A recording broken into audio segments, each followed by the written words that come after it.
Kukatpally Y junction ఉడా truck పార్కులో దేశంలోనే అతిపెద్ద మెరైన్ ఎక్స్పో నిర్వహిస్తున్నట్లు నిర్వాహకులు రాజశేఖర్ రెడ్డి వెల్లడించారు. భారతదేశంలోనే అతిపెద్ద ఎక్వా టన్నల్లో 600 రకాల చేపలను ఏర్పాటు చేయడమే కాకుండా మొట్టమొదటిసారిగా దేశంలోనే స్కూబ్ డైవింగ్ ప్రదర్శన సైతం ఇందులో ఏర్పాటు చేయడం జరిగిందని తెలిపారు. ఇది ఎక్కువగా సముద్రంలోనే చేయడం జరుగుతుందని, దీనికి ప్రత్యేకంగా భూమిపై ఈ కళను ప్రదర్శించేలా ప్రత్యేక ఏర్పాట్లు చేయడమే కాకుండా నిపుణులైన వారితో ఈ ప్రదర్శనను నిర్వహిస్తున్నామన్నారు. అదేవిధంగా ఈ ఎక్స్పోలో వివిధ రాష్ట్రాలకు చెందిన handicraft, furniture, imitation jewellery, Rajasthan craft, food court వంటి ఇతర 300కు పైగా స్టాల్స్ను ఏర్పాటు చేయడం జరిగిందన్నారు. ఈ వేసవి సెలవులలో ప్రతి ఒక్కరూ తమ కుటుంబ సభ్యులతో తమ ఎక్స్పోను చూడాల్సిందిగా ప్రజలకు వారు విజ్ఞప్తి చేశారు.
ఆహ్వానాన్ని మన్నించి విచ్చేసినటువంటి ఎలక్ట్రానిక్ మీడియా వారికి, అదేవిధంగా ప్రింట్ మీడియా వారికి మా ధన్యవాదాలు.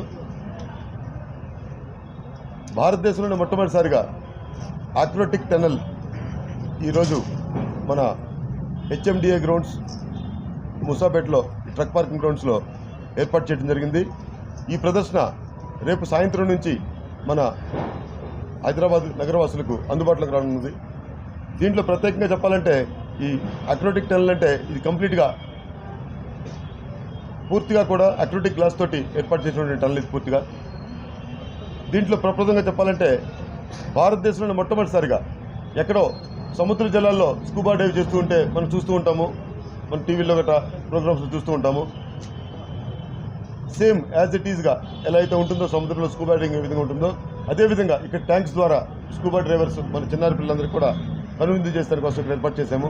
అదేవిధంగా ఇంకొక 10 రోజుల తర్వాత ఇక్కడ జలకన్నీలు కూడా రాబోతూ ఉన్నాయి. ఇంకో 10 days టైం పడుతుంది దానికి. ఈ ప్రదర్శనలో సుమారుగా 600 రకాల చేపల్ని ఈ ప్రదర్శనలో ఉంచాము. ఇదే విధంగా ఈ ఎగ్జిబిషన్లో సుమారుగా ఒక 600కు పైగా స్టాల్స్ కూడా మనకు ఏర్పాటు చేయడం జరిగింది. దాదాపుగా 23 రాష్ట్రాలకు సంబంధించినటువంటి హ్యాండ్లూమ్స్, హ్యాండీక్రాఫ్ట్స్, హౌస్ హోల్డ్ సంబంధించినటువంటి ఐటమ్స్ కూడా ఇక్కడ ఈ ప్రదర్శనలో ప్రప్రదంగా పెట్టడం జరిగింది.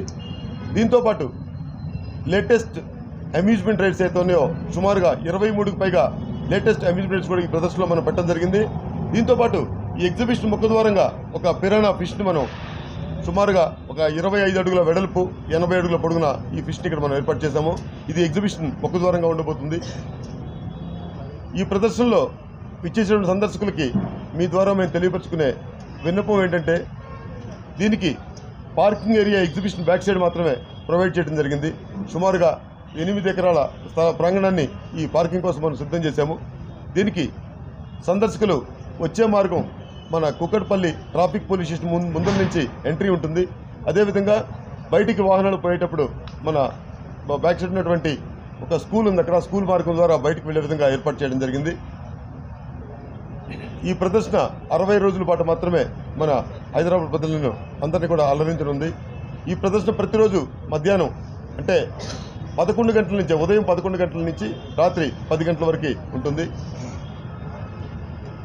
ఎంతమంది సందర్శకులు వచ్చినా వారికి ఎటువంటి అసౌకర్యం కలగకుండా వారికి కావాల్సినటువంటి ఏర్పాట్లన్నీ కూడా ఈ ప్రదర్శనలో చేయడం జరిగింది. ఇది యాక్చువల్లీ ఈ 5-6 రోజులు డిలే అయింది. యాక్చువల్లీ అయితే 17కి ఓపెన్ అవ్వాల్సింది. కొన్ని కారణాల వల్ల ఈ వర్క్ డిలే అవ్వటం వల్ల దీన్ని లేట్ చేయడం జరిగింది. ఎందుకంటే వేసవి హాలిడేస్ రేపటి నుంచే స్టార్ట్ అవుతున్నాయి కాబట్టి ఈ ప్రదర్శన కూడా రేపు సాయంత్రం 5 గంటల నుంచి ప్రారంభమవుతుంది. ప్రతి ఒక్కరు కూడా మీ ద్వారా తెలియపరచుకునేది అంటే ప్రతి ఒక్కరు వచ్చి మీ వేసవి హాలిడేస్ని ఈ ఎగ్జిబిషన్లో చక్కగా ఎంజాయ్ చేస్తారని మీ ద్వారా మేము తెలియపరచుకుంటున్నాము. ఈ handloom handicraft fun fair exhibition అంటే సుమారుగా ఈ ఎగ్జిబిషన్లో 2000 మంది పైగా ఉపాధి పొందుతూ ఉన్నారు, ప్రత్యేకంగా మరియు పరోక్షంగా. ఈ ప్రదర్శన కేవలం 60 రోజులు మాత్రమే ఈసారి ఈ ప్రదర్శన ఉండబోతుంది. ఎందుకంటే ఇది హెచ్ఎండి టెండర్. ఇది హెచ్ఎండి వారు పెట్టిన టెండర్లో హైయెస్ట్ బిడ్డర్గా నేను ఉన్నాను కాబట్టి నాకు ఈ టెండర్ రావడం జరిగింది. నా ఈ ప్రదర్శనకు సహకరించినటువంటి ప్రతి ఒక్క అధికారులకి మీ ద్వారా నేను ధన్యవాదాలు తెలుపుకుంటూ ఉన్నాను. ఎందుకంటే ఇది ఒకరితో జరిగే పని కాదు. సుమారుగా 500-600 మంది కష్టపడితేనే ఈ ప్రదర్శన ఈ విధంగా రెడీ అవ్వడం జరిగింది.